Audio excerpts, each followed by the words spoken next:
नमस्कार, मैं कौशलेंद्र प्रियदर्शी। आज बात सियासत की नहीं, आज बात मोहब्बत की। मिर्जा गालिब के शेर से कहानी शुरू करते हैं। इश्क पर जोर नहीं है आतिश ए गालिब, इश्क पे जोर नहीं है आतिश ए गालिब, कि लगाए न लगे और बुझाए न बने। इसी तरह निदा फाजली ने लिखा है, होश वालों को खबर क्या जिंदगी क्या चीज है। होश वालों को खबर क्या जिंदगी क्या चीज है। इश्क कीजिए जी, इश्क कीजिए, फिर समझिए जिंदगी क्या चीज है। सियासत की बात करते करते मन उब गया था। सोचा आज बात मोहब्बत की कर लेते हैं। लेकिन सवाल है कि हम तो पत्रकार ठहरे, इस मोहब्बत में भी नेताजी घुसे हुए हैं, और वो भी देश के सबसे बड़े समाजवादी नेता की बात हम करने जा रहे हैं। हालांकि उनके जो इर्द गिर्द के लोग थे, इसे बहुत ही ढांक तोप कर रखा कि ये बातें बाहर नहीं आए। लेकिन क्या आप जानते हैं कि लालू, नीतीश, लोहिया, देवगौड़ा, तमाम बड़े बड़े समाजवादी नेता के गुरु नेहरू के समकक्ष, जिन्हें राजनीति का राम भी कहा जाता था, राम मनोहर लोहिया के महिला मित्रों की फेहरिस्त काफी लंबी थी। मतलब आप कह सकते हैं कि महिला मित्रों की तादाद काफी थी।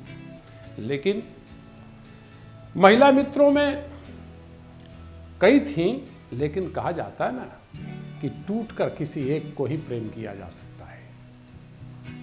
तो उन्होंने टूटकर प्रेम किया था। उस लड़की का नाम रोमा था, और वो एक मंत्री की बहन भी थी। रोमा देखने में बेहद आकर्षक और सुडौल थी, लेकिन तर्कशक्ति, बुद्धिमत्ता उनके व्यक्तित्व को और बेमिसाल बनाती थी। संभवतः यही कारण था कि भारतीय राजनीति के राम का दिल रोमा ने लूट लिया। हालांकि राम मनोहर लोहिया आजीवन अविवाहित रहे, लेकिन उसके बावजूद रोमा से उनकी प्रेम कहानी बन गई और लोगों के लिए प्रेरणा।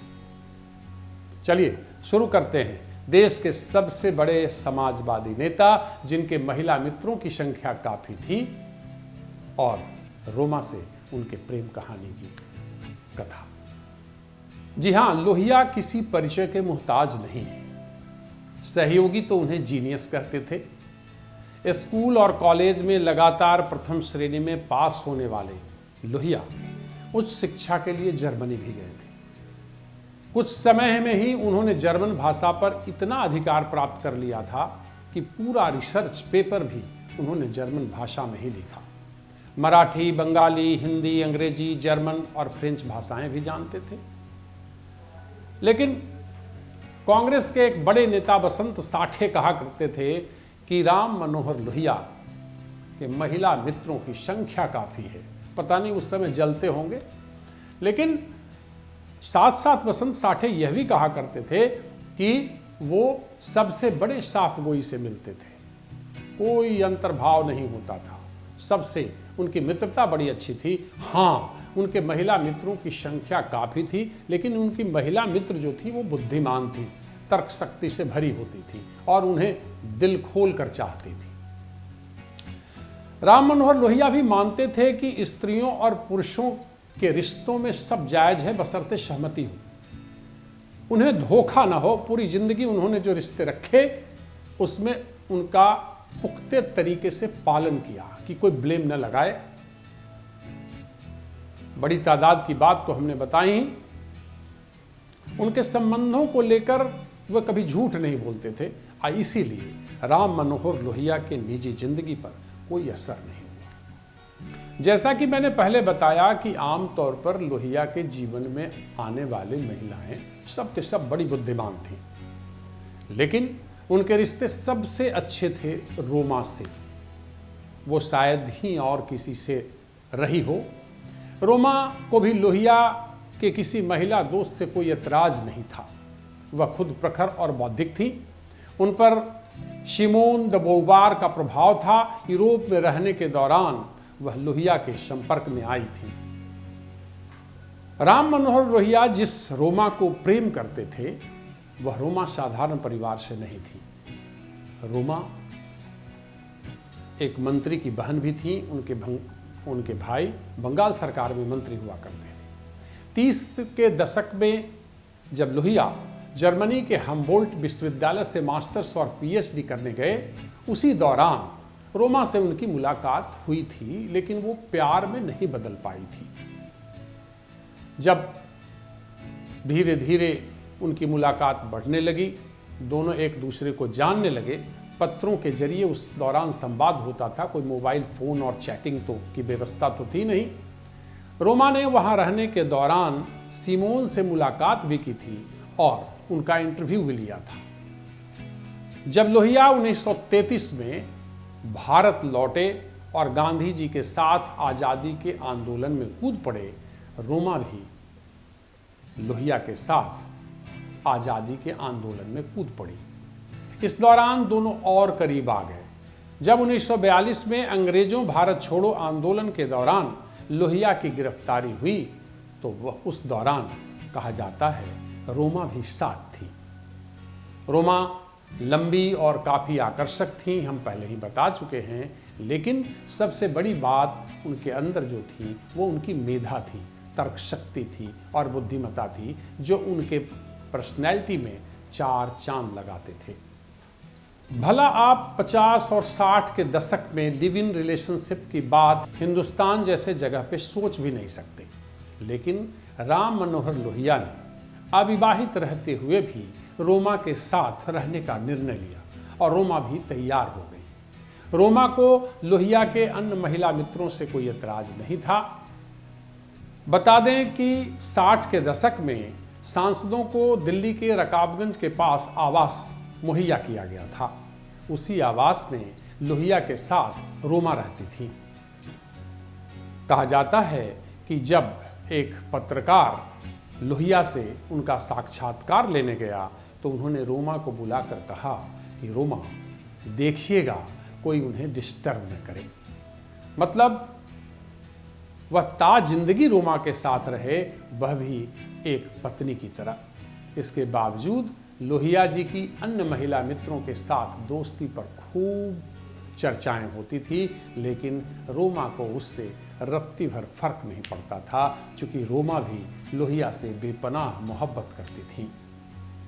रोमा उन दिनों दिल्ली विश्वविद्यालय के प्रख्यात कॉलेज मिरांडा हाउस में लेक्चरर थीं।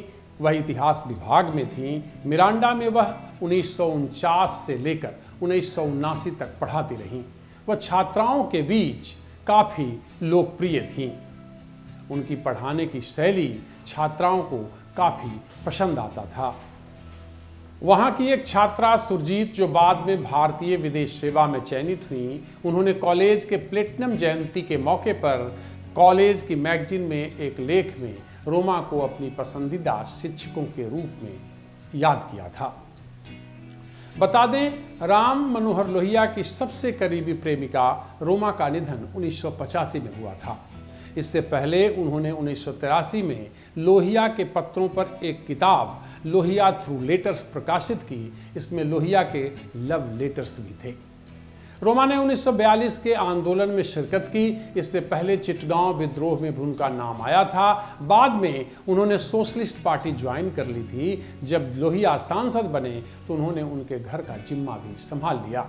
उन्होंने सोशलिस्ट पार्टी के टिकट पर लोकसभा का चुनाव भी लड़ा और अंततः उन्हें हार का मुंह भी देखना पड़ा।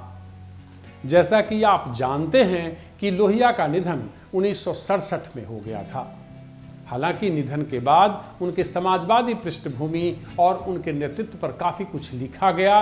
वे कई जो आज के नेता हैं या उस समय के जो युवा नेता थे उनके लिए प्रेरणा बने, लेकिन जीवन भर वे अपने संबंधों को लेकर बेबाक रहे। लेकिन सबसे बड़ी बात जो यह थी कि हमेशा स्त्री पक्ष और पुरुष पक्ष के संबंधों को लेकर मुखर रहने वाले लोहिया को लेकर उनके इर्द गिर्द या बाकी रचनाकारों ने उनके निजी जीवन पर कोई किसी तरह की टिप्पणी करना मुनासिब नहीं समझा। इसका मकसद था कि बड़े समाजवादी नेता के प्रेम कहानी को बिल्कुल नज़रअंदाज करके रखना, या ऐसा लिख करके उनके समाजवाद का जो व्यापक व्यक्तित्व था उस पर कोई ऐसा प्रभाव न पड़े। संभवतः यही सोच होगी।